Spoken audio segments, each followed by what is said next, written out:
Everyone knows the music of Zelda, but what about the musicians behind it?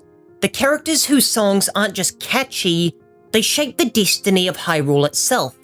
From guiding a lost hero in a shattered world, to awakening the courage needed to face overwhelming evil, Zelda's musicians quietly steer Link's heart and mind, and today we're spotlighting these unsung heroes, showing how their simple melodies echo through time, proving once and for all that heroism isn't always about swinging a sword, sometimes it's about striking the right note. Please use the chapters to avoid spoilers. Sheik's role in Ocarina of Time is as a guide for Link, who's just spent the last 7 years trapped in a slumber and has awoken in a twisted world completely foreign to him. Sheik serves as an emotional guide for Link in this distorted future, and his words often reflect the flow of time, helping Link to adjust to the childhood he just lost. To quote Sheik when he teaches Link the minute of forest, "The flow of time is always cruel.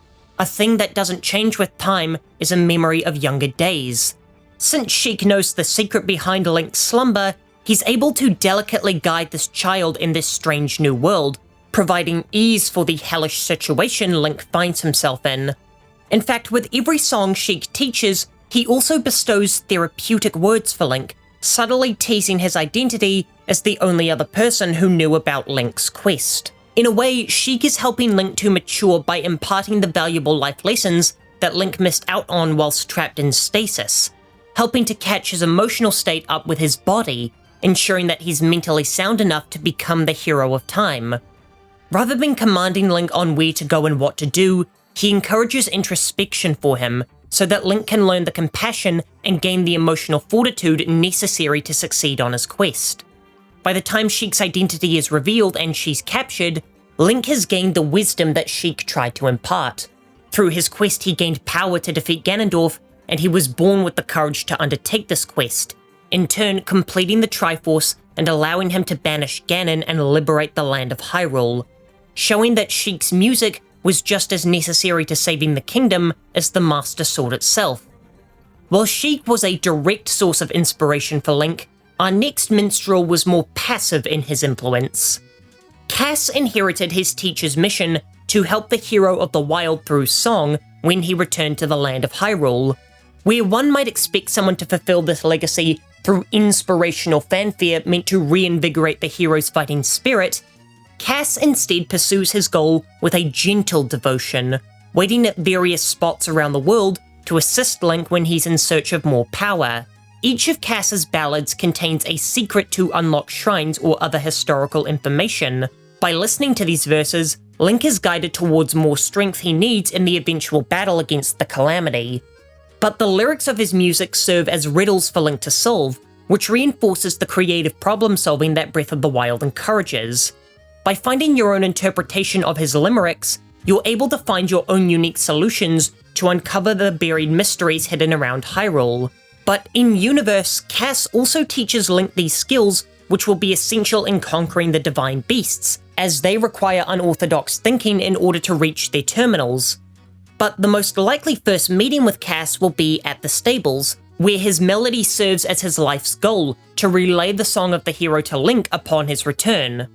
Kass's Sheikah mentor couldn't be certain that Impa would still be alive in 100 years when Link awoke from his slumber, meaning that Kass was insurance that Link would receive his mission if she had passed away during the century-long wait.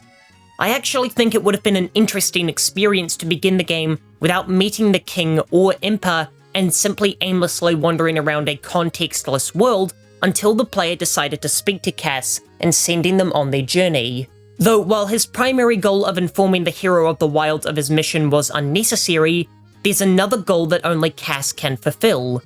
The Champion's Ballad is a crucial trial for Link to complete in his quest to free Hyrule, as it builds a stronger connection with the spirits of the divine beasts that will strike a critical blow to Ganon.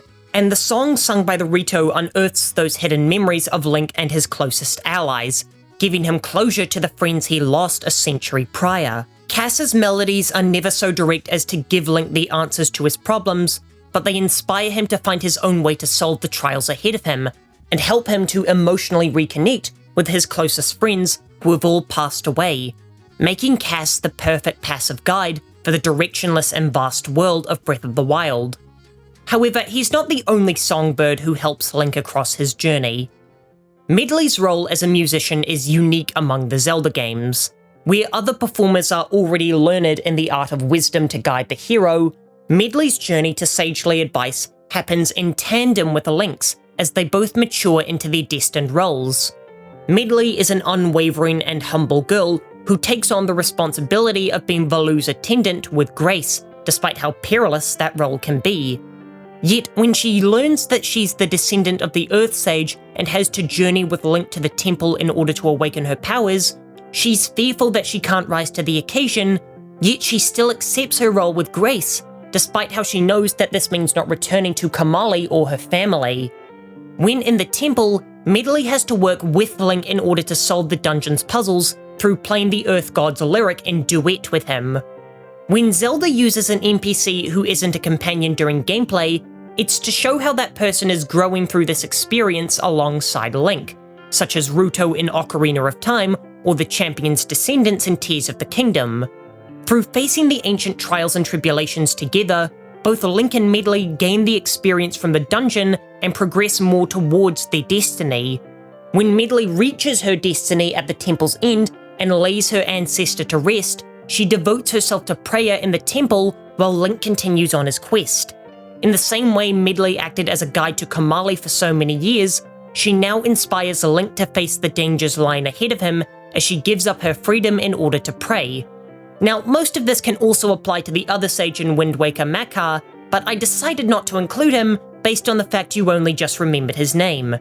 But Medli isn't the only Fair Island maiden with a penchant for song in this series. Marin isn't so much a guide in Link's awakening, rather she's a muse, a character that's designed to inspire thought in both Link and the player. The nature of what Koholint was is extremely interpretive.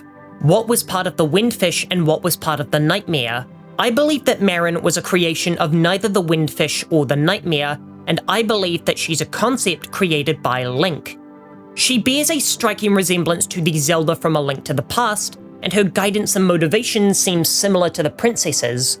Trapped within her island, desiring to go out and live a life free from the constraints of her world, similar to how Zelda felt trapped in that dungeon in A Link to the Past. She's also arguably the one who hints to Link that the island isn't real, with her desire to leave the island as a seagull and fly away, planting a seed of doubt as to why she'd want to escape this idyllic life. She curiously never gives a reason for wanting to abandon her family beyond just wanting to sing for everyone, which I interpret as Link's mind telling him that he needs to return to Hyrule to save everyone from whatever threat next arises. What's more is that she's the key to awakening the Windfish, as she's the only one who can teach Link the Ballad of the Windfish and awaken the slumbering whale. Though my interpretation certainly has a large hole, as Marin is supposed to serve as the player's regret for waking the Windfish and erasing her. But her influence on Link through her kindness and music literally transcends realities, as if you achieve the secret ending, Marin gets her wish to leave Koholint as a seagull and soar away to the wider world. The role of musicians in Zelda are far-reaching and a constant across every timeline. In fact, this video hasn't even touched on critical figures like Mikau, Saria, and Skull Kid. But throughout all of Link's journeys, the songsters of Hyrule always stay in the background, guiding and imparting wisdom on the hero. Many of them, like Saria, serve as the primary inspiration for the hero to challenge the forces of evil, and that inspiration is felt through their music. In a series mostly without voice acting, the songs of these characters serves as the most intimate connection Zelda games were capable of. Several of these legendary tunes are etched into gaming's Hall of Fame, proving just how essential these tracks are to the industry overall. And that influence is what all these characters emphasize, rousing the spirits of both Link and the player and helping them charge headfirst into the dungeons, showing how Hyrule isn't just saved by the swing of a sword, but the songs of its citizens. For more Zelda essays, here's one about how Tears of the Kingdom expertly uses colour to guide you.